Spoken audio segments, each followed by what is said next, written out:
자, 이번 영상은 남조를 선택한 친구들이 봐야 될 영상입니다. 남조에 대해서 보도록 할게요.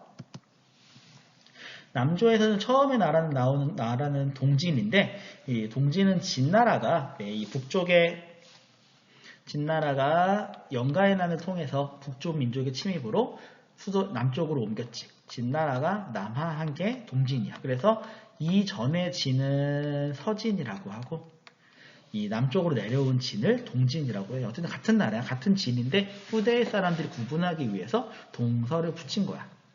자, 그런데 이 동진에서는 문벌 귀족들, 문벌 귀족이라는 말 처음 나오죠. 조금 이따 볼게요. 귀족들의 세력 다툼 어떻게 했냐면은 원래 북쪽에 있었던 사람들, 남하한 귀족과 기존의 남쪽에 있어서 토착 귀족, 얘네들끼리 싸우는 거지. 당연히 새롭게 이사 온 사람들이랑 기존에 있던 애들이랑 얘네끼리 싸우니까 이 황제의 권력은 자연히 약해질 수밖에 없었겠죠. 그러면서 송제양진으로 왕조가 변화가 돼. 그런데 우리는 이 시대를, 이 남북조 시대를 앞에 있는 오나라부터 해가지고 오, 동진, 송제양진 해가지고 육조 시대라고 부르기도 해요. 바로 이 육조 시대가 이 중국에서 또 문화가 굉장히 많이 발전했던 시대거든. 그래서 어떻게 보면 이 남조 시대를, 이 남조에 있던 나라들을 중국의 정통으로 보는 시각도 많다고 해요. 자, 그러면 이 문벌 귀족에 대해서 봅시다. 문벌 귀족은요, 지방에 있던 호족들이 우리 지난 시간에 위나라에서 나왔던 구품 중정제, 이걸 통해서 관직을 독점을 해. 당연히 서로 친한 애들끼리, 자기의 친한 집안 사람들을 추천을 해주니까 결국엔 자기네들끼리 이렇게 관직을 돌려먹긴 하겠지. 그래서 이 사람들이 문벌 귀족화가 됩니다. 문벌이라고 하는 거는요, 대대로 높은 신분이나 지위를 유지하는 걸 말하고요. 귀족은 당연히 본인의 능력보다는 혈통, 핏줄 이런 것들이 중시되는 거. 그러니까 부모가 잘나면은 그 자식은 당연히 높은 관직을 유지하는 그러한 시대가 바로 이 문벌 귀족 시대였어. 요즘에도 아버지가 돈 많으면은 그 자식도 돈 많고 이런 금수저 이런 사람들을 재벌이라고 하지. 이 사람들은 문벌인 거야. 재벌이 아니라. 재산도 당연히 많았겠지만 지금의 재벌은 본인들의 지위를 유지하는 게 재산이었다면 이 시대의 문벌 귀족은 본인들의 지위를 유지하는 것은 관직이었어요. 자, 그리고 귀족들은 이때부터 나는 귀족이야. 나는 일반 보통 사람들이랑은 달라. 그러면서 귀족들이 즐기는 문화가 이때부터 시작이 돼. 서예, 붓글씨를 아주 멋지게 쓰는 거지. 그 다음에 시. 사실 우리가 시 같은 거 보면은 내용을 곧대로 쓰는 게 아니라 속에 숨어있는 뜻 이런 것들을 찾는 게 시잖아. 우리 국어 시간에 배웠죠? 근데 이 시 같은 것들이 바로 이때부터 많이 쓰이기 시작을 했어요. 그리고 그림도 이때 원래 이런 서예나 시나 그림 이런 것들은 본인들이 먹고 살기 바쁜 사람들이 아니라 시간이 많은 사람들이 하는 그러한 것들인데 이 당시의 귀족들은 우리가 지난번에 진나라 할 때도 배웠었지만 그냥 워낙에 돈이 많고 하다 보니까 그냥 돈만 쓰는데 좋아. 그럼 돈을 어떻게 쓸까? 한 게 바로 이런 귀족들이었던 거야. 그리고 열심히 사치를 부리기도 했고.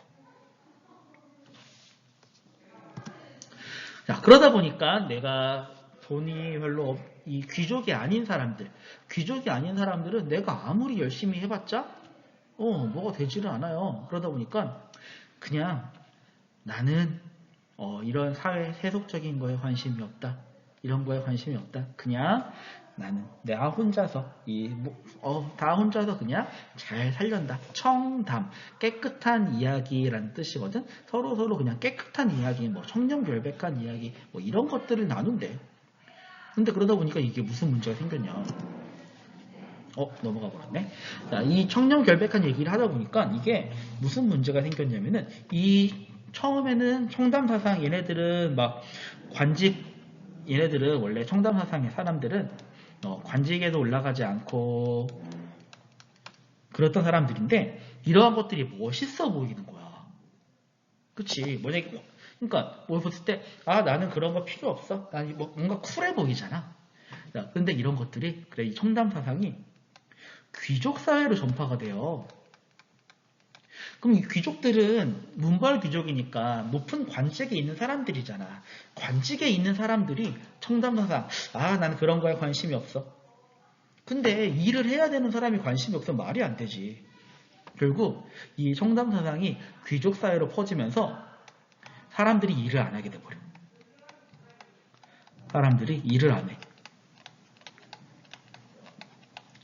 그래서 어떻게 보면은 이 청담사상이 변질되면서 이 남조가 망했다라고도 우리가 볼 수가 있을 것 같아. 그 다음 종교. 이 남조 시대의 종교에는요, 불교가 들어왔어요. 불교가 원래는 한나라 때 들어왔던 거였는데 이 유교를 비판하게 되면서 남조 시대에서 귀족들, 그러면서 이 귀족들이 귀족에 대항해서 남조의 정부의 지지로서 이 남조에서도 불교가 널리 전파가 되게 돼요. 이 남조의 불교는 나중에 한반도에 백제로 전파가 됩니다. 또 남조에서는 새로운 종교가 등장을 하기도 해요. 네, 이 새로운 종교가 도교.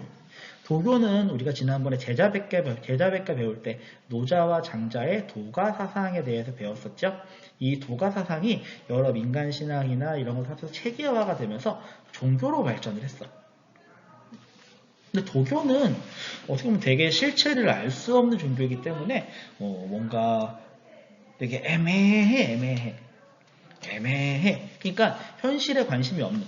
그래서 이 도교랑 청담 사상이 또 엮이면서 이 사람들이 현실에 관계없는 신선 노름 이런 것들을 사람들이 되게 어떻게 보면은 동경하게 되는 이런 시대가 되었던 게 이 남조 시대예요.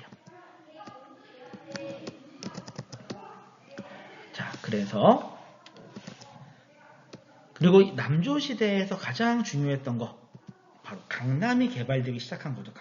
이 강남의 개발은 우리가 지난 시간에 배웠었던 오나라 때부터 시작이 되었는데 장강 이남 지역, 원래는 습지되었던 이 장강 이남 지역이 개발이 되기 시작하면서 또 베트남으로부터 새로운 벼의 품종이 들어오기 시작하면서 결국 점점점 나아가며 이 강남 지방과 강북 지방의 경제력이 역전이 되게 돼. 그러니까 강북지방은 또 유목민들이 지배하기도 했고 전쟁도 많이 일어나기도 했고 하지만 남조는 나라만 바뀌었지 서로 싸우지 않았잖아. 좀 나름 평화로웠잖아. 사실 뭐 귀족 문화나 청담사상이나 이런 것들이 등장한 것도 얘네들이 나름 그래도 평화로웠으니까 이러한 일들이 있었던 거고 경제력이 역전되면서 이때부터의 중국은 정치적인 중심지는 북쪽이지만 경제의 중심지는 남쪽이 된 거야. 자, 그렇지만 이 이후 남북조 시대를 통일한 나라는 바로 북조에서 내려온 나라였죠. 네, 그러면은 이제 남조는 여기까지만 하고요. 다음에 토론을 한 다음에 수나라에 대해서 배워보도록 할게요.